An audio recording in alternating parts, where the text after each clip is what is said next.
जय हिंद साथियों, आप सभी का स्वागत करता हूं आप सभी के अपने चैनल टारगेट सिलेक्शन में। साथियों, आज की इस वीडियो में मैं आपको बहुत सारी साथियों चीजें बताने वाला हूं जो आपको परीक्षा से पहले साथियों मालूम होना चाहिए। सबसे पहले मैं आपको साथियों बताने वाला हूं कि परीक्षा में आपको क्या क्या ले जाना है। उसके बाद दूसरा टॉपिक साथियों हम लोग ये देखेंगे कि हर एक सेक्शन में आपको कितने कितने प्रश्न करना है जिससे आपका साथियों सिलेक्शन हो जाए कि आपको रीजनिंग के कितने प्रश्न करना है, मैथ में कम से कम कितने प्रश्न करना है, हिंदी में और जीएस में। और उसके अलावा यह भी साथ में मैं आपको बताऊंगा कि हिंदी के लिए आपको 37 प्रश्नों के लिए कितने मिनट देना है, जीके में आपको कितने मिनट देना है, मैथ में आपको कितने मिनट देना है, रीजनिंग में आपको कितने मिनट देना है। उसके बाद साथियों मैं आपको साथियों बताने वाला हूं कि अगर मान लीजिए एक ऐसा प्रश्न आपके सामने आ गया कि जिसका आपको कोई ऑप्शन नहीं मालूम है कि सही उत्तर क्या होगा, ना तो आप देख पा रहे हो कि ए सही उत्तर होगा, बी सही उत्तर होगा, डी सही उत्तर होगा, सही सही उत्तर होता है, तो उस कंडीशन में आपको साथियों किस ऑप्शन को चयन करना है जिससे वो प्रश्न आपका सही हो जाए।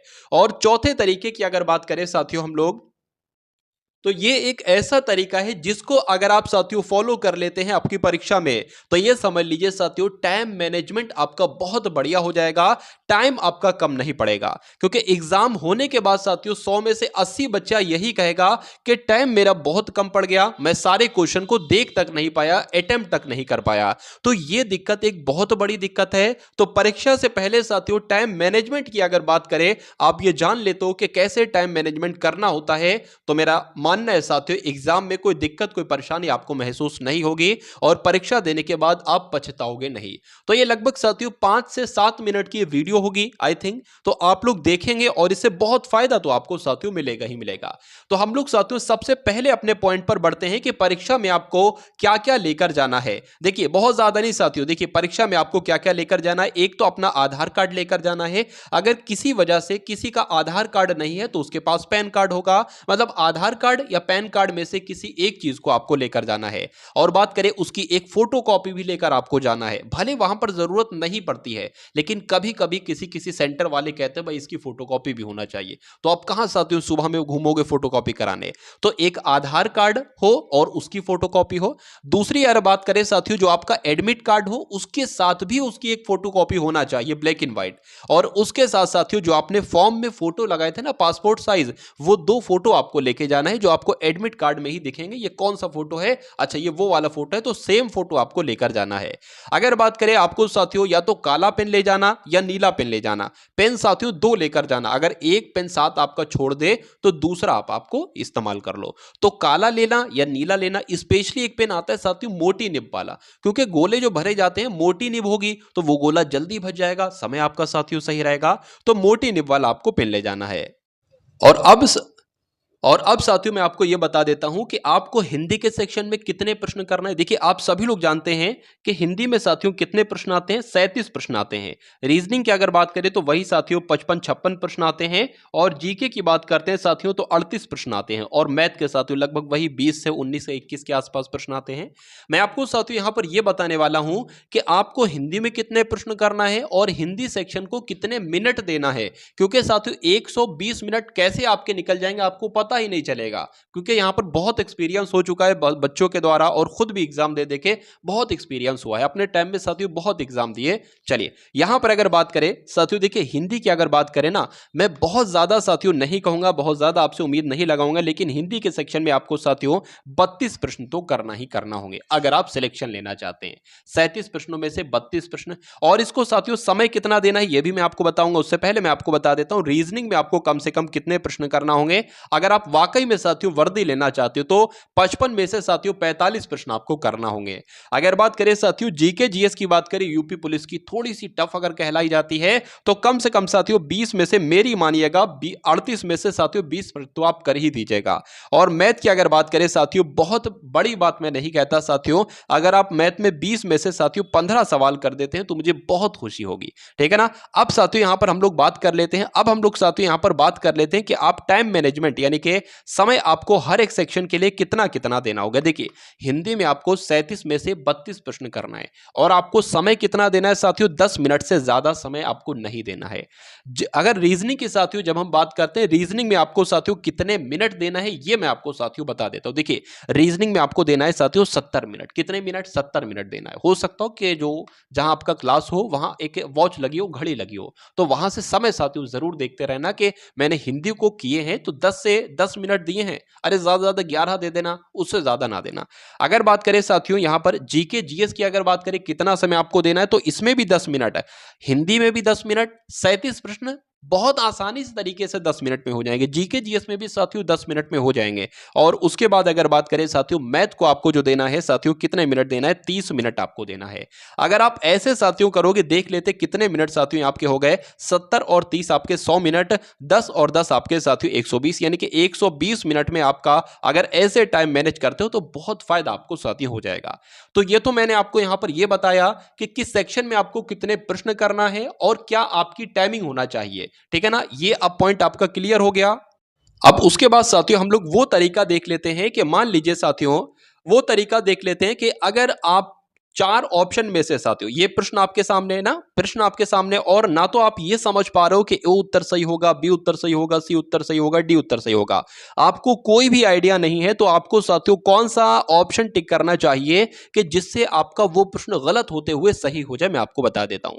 देखिए जो भी अभी तक साथियों रिकॉर्ड रहा है, मैक्सिमम अगर भर्ती बोर्ड की जब हम बात करते हैं तो वो साथियों ज्यादातर उनके आंसर जो सही होते हैं, या तो बी वो सही होता है या साथियों सी वो सही होता है, ठीक है। अगर ऐसा क्वेश्चन जिसका आपको नहीं पता हो कि कौन सा उत्तर सही होगा और आपको लगाना ही लगाना हो, तो या तो बी लगा देना या सी लगा देना। अगर मान लीजिए साथियों आपको पता है कि भाई जो है ना वो, अगर मान लीजिए आपको सही उत्तर पता है तो सही लगाना है, लेकिन कब वो ऐसी कंडीशन जिसमें आपको नहीं पता है तो बी या सी में से एक का चयन करना है। अगर मान लीजिए साथियों आपको पता है कि भाई सी भी नहीं उत्तर होगा और डी भी नहीं होता, एलिमिनेट कर देते हो कि सी भी उत्तर नहीं हो सकता, डी भी नहीं उत्तर हो सकता, और आप ए में से और साथियों बी में से कंफ्यूजन हो, तो आपको कौन सा उत्तर लगाना चाहिए? बी उत्तर लगाना चाहिए। अगर मान लीजिए साथियों ऐसी कंडीशन आ जाती है, आप कह सकते हो कि यहां पर ए भी नहीं हो सकता, बी भी नहीं हो सकता, और या तो सी हो सकता है या तो डी हो सकता है, तो उस कंडीशन में आपको साथियों सी उत्तर लगाना है। अगर मान लीजिए साथियों आपके सामने एक ऐसी कंडीशन हो जाती है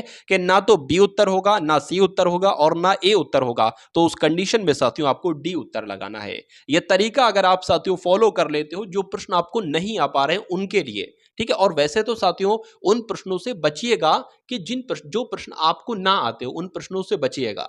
लेकिन मैं आपको साथियों बताऊं, यहां पर मैं आपको एक बात बताना साथियों भूल गया, मैं ये बताना आपको भूल गया कि कम से कम आपको अटेम्प्ट कितने क्वेश्चन करना है, ठीक है ना। जैसे मैंने आपको बताया था ना कि हिंदी में आपको जो है 32 प्रश्न करना है, हिंदी में साथियों 32 प्रश्न करना है, और जीके जीएस में आपको जो है ना वो साथियों 20 प्रश्न करना है, और रीजनिंग में आपको साथियों 45 प्रश्न करना है, मैथ में आपको साथियों 15 प्रश्न करना है। तो देखते हैं साथियों इनका टोटल क्या निकलता है। 5 5 आपके 10 और 2 आपके 12, 12 का 2 8 हो जाएगा, 9 10 हो जाएगा 11, यानी कि साथियों अगर आप साथियों 112 प्रश्न कर देते हो, 110 प्रश्न भी कर देते हो, तो बाकी 110 प्रश्न करके आ जाना साथियों, बाकी आपका ये बड़ा भाई साथियों देख लेगा, ठीक है ना, बड़ा भाई आपका साथियों देख लेगा, ठीक है ना। अगर बात करें 110 प्रश्न भी साथियों अगर आप ठीक करते हो ना, तो 73% आपका स्कोर बनता है। कितना स्कोर बनता है? 73% आपका स्कोर बनता है।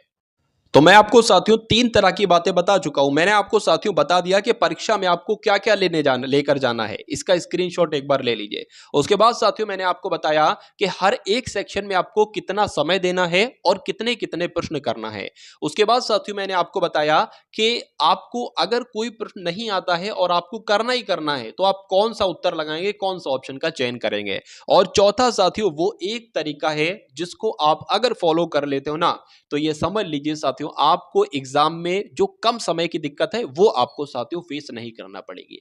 मैं आपको साथियों एक एग्जांपल से बताता हूं कि एक बच्चा है, मान लीजिए वो प्रश्न करता है, मान लीजिए साथियों वो मैथ का प्रश्न कर रहा है, तो एग्जामिनर की एक चाल होती है स्टूडेंट को फंसाने की। वो चाल साथियों ये होती है कि वो शुरू के 2 क्वेश्चन लगभग 2 क्वेश्चन बहुत कठिन डालता है, मैक्सिमम है, मतलब बहुत ज्यादा चांस है कि 2 क्वेश्चन साथियों कठिन डालेगा। अब बच्चा क्या करेगा, बच्चा पहले सवाल को करेगा, अगर बच्चा जिद्दी है तो उसमें अपना बहुत ज्यादा समय लगा देगा, मान लीजिए अगर बच्चे ने छोड़ भी दिया, बच्चे ने कहा अरे ये मुझसे नहीं हो पाएगा, प्रश्न पढ़ा और उसको छोड़ दिया, तो वो तुरंत दूसरे प्रश्न पर जाएगा, उसको पढ़ेगा और देखेगा यार पहला प्रश्न भी मैंने नहीं किया, तो क्या अब मैं दूसरा प्रश्न भी छोड़ दूं? तो इस चक्कर में साथियों वो दूसरे प्रश्न पे अपना बहुत ज्यादा समय व्यस्त कर देता है, 2 मिनट, 3 मिनट, 4 मिनट, और वही उसकी पहली गलती होती है जो उसको एग्जाम के बाद साथियों भुगतना पड़ती है। आपको बिल्कुल ऐसा नहीं करना है। अगर आपको मैथ में मान लीजिए पहला प्रश्न नहीं आ रहा है, आप पहली बात तो ये करो, देखिए सवाल पढ़ो। आपको क्या करना है? आपको ये करना है कि आप सवाल पढ़ो और पढ़ते समय ही साथियों ये समझ लो कि ये प्रश्न मुझसे हो पाएगा या नहीं हो पाएगा। अगर प्रश्न को पढ़ते समय ही आप समझ गए कि ये मुझसे प्रश्न नहीं हो पाएगा, तो तुरंत उस प्रश्न को छोड़ो और तुरंत दूसरे प्रश्न पर बढ़ो। दूसरा प्रश्न पढ़ो और दूसरे प्रश्न को भी पढ़ते समय आप ये जान लिया कि ये भी प्रश्न मुझसे नहीं हो पाएगा, तो उसको भी छोड़ो, तीसरे प्रश्न पर साथियों पहुंच जाओ। ऐसे साथियों अगर आप करोगे, क्यों? क्योंकि एग्जामिनर की चाल होती है, दो प्रश्न शुरू के कठिन डाल देगा आपको फंसाने के चक्कर में, लेकिन आप तो समझदार हो, आप टारगेट सिलेक्शन के स्टूडेंट थे और हो गए, ठीक है। तो कुल मिला के साथियों अगर बात करें, आप ये तरीका फॉलो करोगे तो 3 नंबर के बाद जो प्रश्न आपको दिखेंगे, 5-6 क्वेश्चन साथियों नॉर्मल होंगे, मॉडरेट लेवल के, सिंपल लेवल के होंगे। कुल मिला के ये 2 क्वेश्चन साथियों है ना, ये कठिन वाले 2 क्वेश्चन हो सकता हो 4 क्वेश्चन के बाद भी आ जाए, 5वां छठा एकदम लगातार साथियों 2 क्वेश्चन टफ आ जाए, या पहला दूसरा भी आ सकता है, या 10वें और 11वें नंबर का भी कठिन क्वेश्चन आ सकता है। कुल मिला के मेरा मकसद कहने का साथियों ये है कि आपको किसी एक समय पर अपना बहुत ज्यादा समय नहीं देना है। एक प्रश्न पढ़ो और पढ़ते समय ही ये मालूम कर लो साथियों ये प्रश्न मुझसे हो पाएगा या नहीं हो पाएगा। नहीं हो पाएगा तुरंत छोड़ दो, क्योंकि आपको कोई पुरस्कार नहीं मिल जाएगा कि ये बहुत सारे बच्चे नहीं कर पाए थे लेकिन आपने ये सवाल कर लिया, ऐसा कुछ नहीं है। वहां पर सिर्फ यही देखा जाएगा कि ज्यादा से ज्यादा किसने सही सवाल किए हैं। और मैंने आपको बता दिया साथियों, 150 में से अगर आप 110 प्रश्न कर लेते हो तो बाकी के टेंशन मत लो, बाकी का सारा कुछ साथियों मैं देख लूंगा। आपको 110 करना है, कितने समय में करना है, क्या कितने कितने प्रश्न करना है, ये आपको ध्यान रखना। और मैंने आपको साथियों जो कुछ पढ़ाया, देखिए आपने जो कुछ पढ़ा, मैंने जो कुछ पढ़ाया, ये समझ लीजिए वो आपके लिए इनफ है, उससे ज्यादा और कुछ नहीं हो सकता। आपने भी अपना 100% दिया, मैंने भी अपना साथियों 100% दिया। तो अब आप ये मानिए कि जैसा सबने पढ़ा है वैसा आपने पढ़ा, ऐसा नहीं आपने कम पढ़ा या दूसरों ने ज्यादा पढ़ा। कभी भी साथियों अपने आप को छोटा मत समझिए एक तरीके से, ठीक है ना। ये एक मोटिवेट रहिए, पहली बात तो आपको मोटिवेट रहना है। और अगर बहुत कोई बच्चा बहुत बड़ी बड़ी बातें कर रहा है एग्जाम से पहले, अरे मेरा तो ये तैयार है, मैंने वो तैयार है, ये सब पढ़ लिया, रट लिया, किताबें छान ली, ऐसा कुछ नहीं है, ठीक है। और बात करें साथियों कॉन्फिडेंस सही, और पहले मैंने आपको साथियों ये भी आपको बताना भूल गया कि पहले आपको साथियों कौन सा करना है। देखिए पहले नंबर पर साथियों आपको करना है हिंदी को, क्योंकि हिंदी को जब आप करोगे तो हिंदी आसान होती है। हिंदी में से जब आपका माइंड देखेगा, आप नहीं देखोगे, आपका माइंड देखेगा कि भैया इस लड़के ने तो 37 प्रश्नों में से 32 प्रश्न ठीक कर दिए, या 33 प्रश्न ठीक कर दिया, 34 प्रश्न ठीक कर दिए, तो आपकी साथियों बॉडी पूरी मोटिवेट हो जाएगी। और दूसरा सब्जेक्ट जो आप एकदम लोगे ना, रीजनिंग को लोगे, रीजनिंग को आपको दूसरे नंबर पर लेना है। क्यों? क्योंकि साथियों इन 2 सब्जेक्ट से आसान ये रीजनिंग होती है।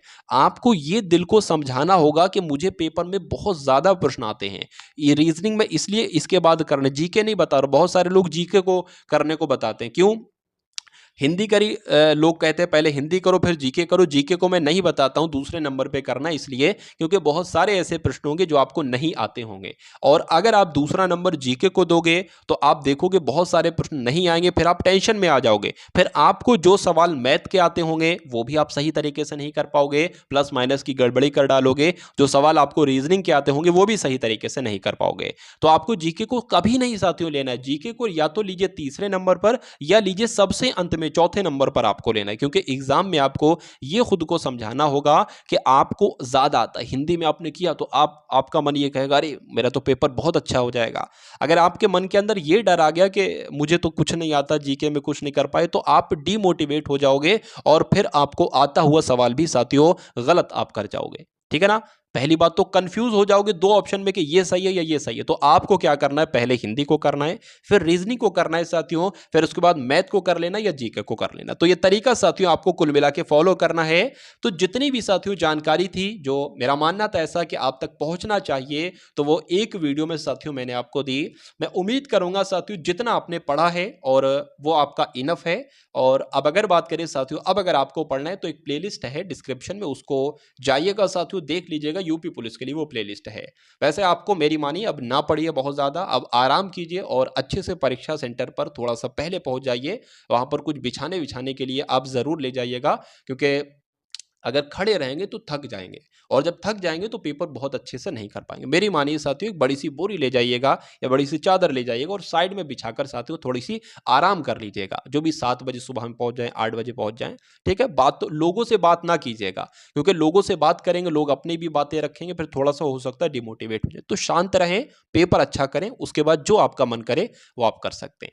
तो मिलते हैं हम सभी लोग आने वाली वीडियो में, और इस वीडियो को साथियों अपने मित्रों तक पहुंचा देना ताकि उन लोगों को भी मालूम पड़ जाए कि परीक्षा में क्या-क्या लेकर जाना है और टाइम मैनेजमेंट को कैसे करना है। तो इस वीडियो को साथियों शेयर कीजिएगा, वीडियो को लाइक कीजिएगा और एक प्यारे से कमेंट के माध्यम से बताइएगा कि ये वीडियो आपको साथियों कैसी लगी।